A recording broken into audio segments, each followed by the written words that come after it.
Someone tell John and Yoko it's a double fantasy on NES Works episode 149. Hey, I can afford lunch. Give me a bite of that donut.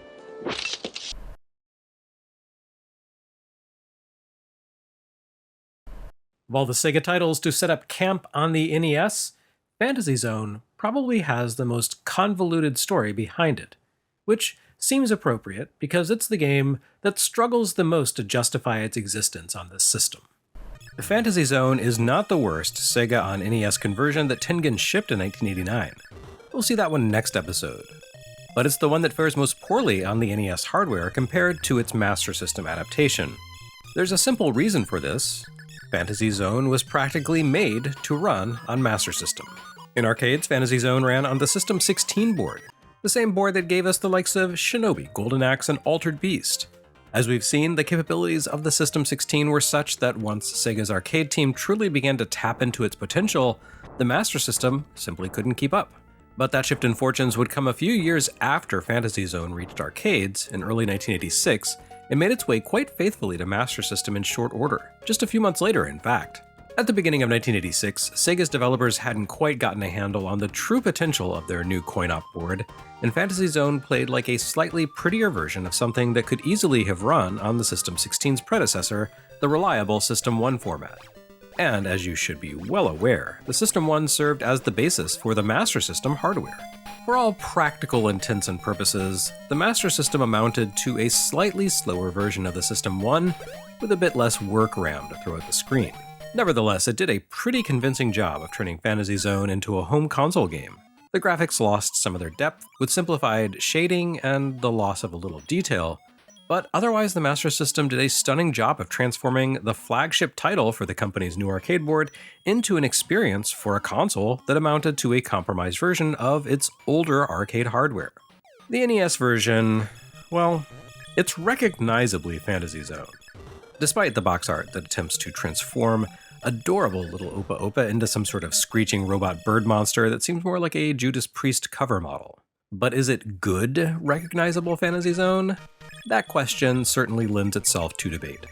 Everything here looks smaller and simpler than on Master System, which is probably to be expected. The Master System's performance hinged upon the console's juiced-up graphics chip, which could output more colors, more sprites, and larger sprites than the NES could.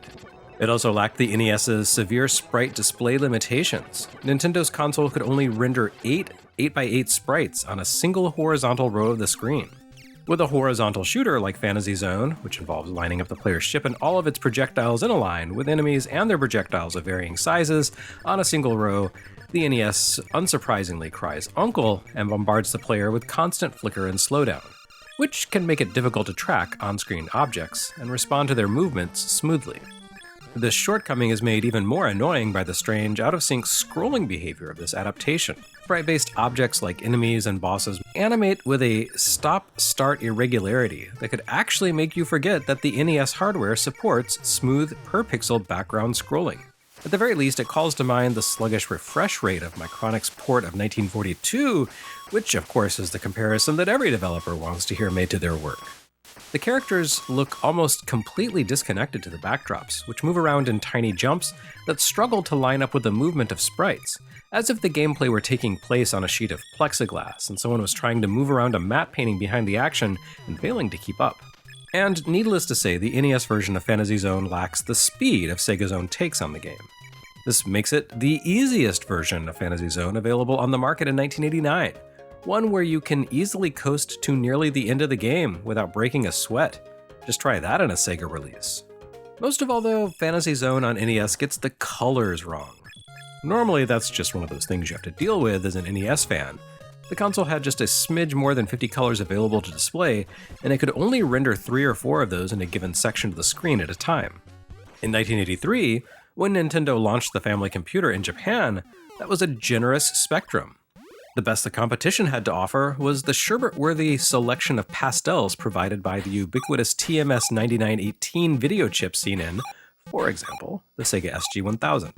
By 1989, though, the NES's color limitations really demanded some clever workarounds.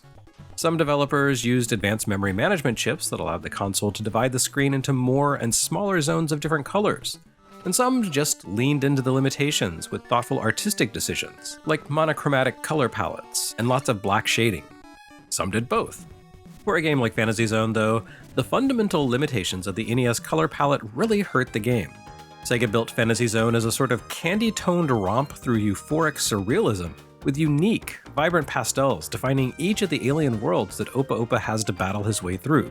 Fantasy Zone stood out in arcades as much for its gentle hues as it did for its toroid level structures and embrace of combat capitalism. The game made an important statement for Sega. Sure, we may be pushing the bleeding edge of video game technology with the Superscaler family, but our more traditional games can do things that no one has ever dared before as well. On NES, well, the fundamental greatness of Fantasy Zone still does come through. Even 3 years after its initial home release on Master System, this was still a pretty unique take on the shooting genre.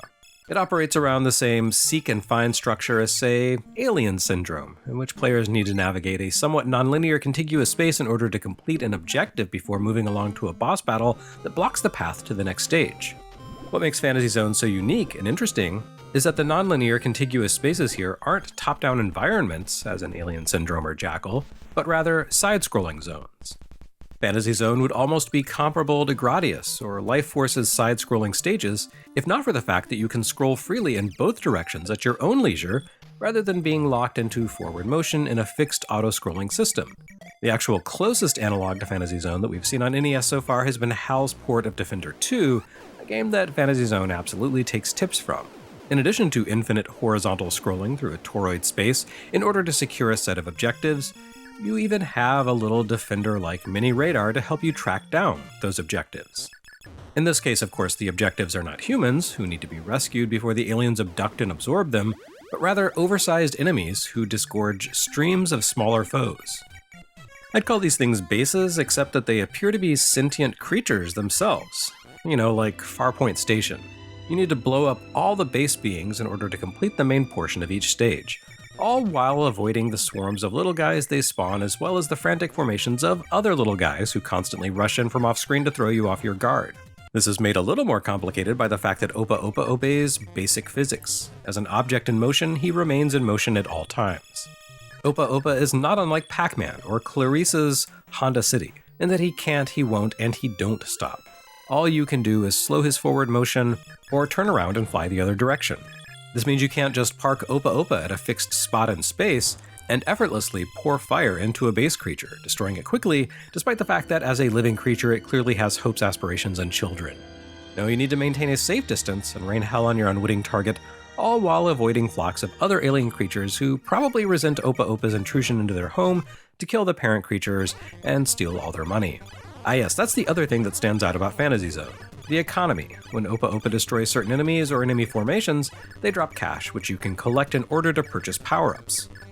There are no power-up icons here, unlike in most shooters, so the only way you can augment Opa Opa's paltry armaments is to duck into the shops that appear every once in a while and exchange cash for goods and services. Well, no services, just goods. You can upgrade Opa Opa's engines in order to allow him to fly faster, buy him a temporary gun power-up, or invest in some special limited-use bombs. You can activate these items immediately upon leaving the shop, or you can lurk around and wait for the item change station to drift into view once the stage is nearly complete, so that you can arm yourself for the boss battle. Opa Opa's movement upgrades remain with him permanently until you die, but others are more transient. On top of that, the temporary or limited powers become progressively more expensive every time you buy one, and you lose everything if you die. In Sega's ports of Fantasy Zone, this results in a pretty challenging play loop. Earning enough cash to upgrade and remain powered up is tough. It makes for a difficult game. Here though, not so much. In addition to its reduced play speed making for an easier game, Tengen's Fantasy Zone becomes even easier thanks to how trivial it is to stay alive, long enough to build a massive war chest, stock up on bombs, and max out your speed. Other versions of Fantasy Zone are attractive yet unforgiving. Tengen stands apart for being unattractive and forgiving. It's not bad, it's just a little janky, and it kind of feels like it misses the point. Weirdly though, none of this is true for the Famicom version of Fantasy Zone. Like Tengen's other Sega on NES releases, Afterburner and Alien Syndrome, Fantasy Zone initially appeared in Japan on Famicom courtesy of Sunsoft. However, unlike those ports, the Tengen cartridge for Fantasy Zone does not contain the same code as the Famicom title. Sunsoft appears to have programmed the Japanese take on Fantasy Zone themselves, and it feels like a totally different experience. I mean, it's still Fantasy Zone, and all the content, stages, enemies, weapons, bosses, are the same as the ones in Tengen's release. But Sunsoft's game does a better job of capturing the intended color palette, as much as was possible on NES. It moves more smoothly and uniformly, lacks the NES version's slowdown, and maintains the standard Sega difficulty level, which is to say soul-crushing. But for some reason, Tengen didn't just license this code from Sunsoft.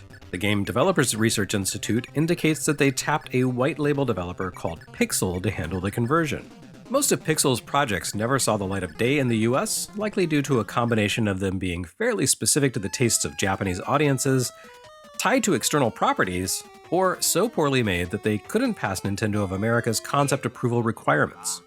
But Pixel may have been the powerhouse behind the Uncanny X-Men for NES, a masterpiece that will reach in due time. If that's really true, then Tengen should thank its lucky stars that this version of Fantasy Zone turned out as playable as it did.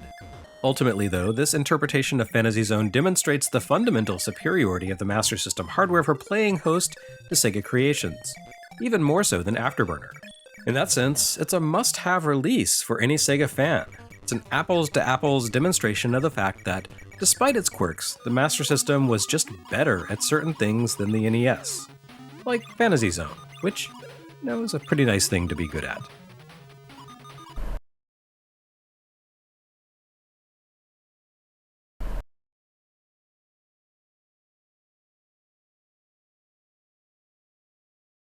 Next time on NES Works, Sega dances back into the shadows.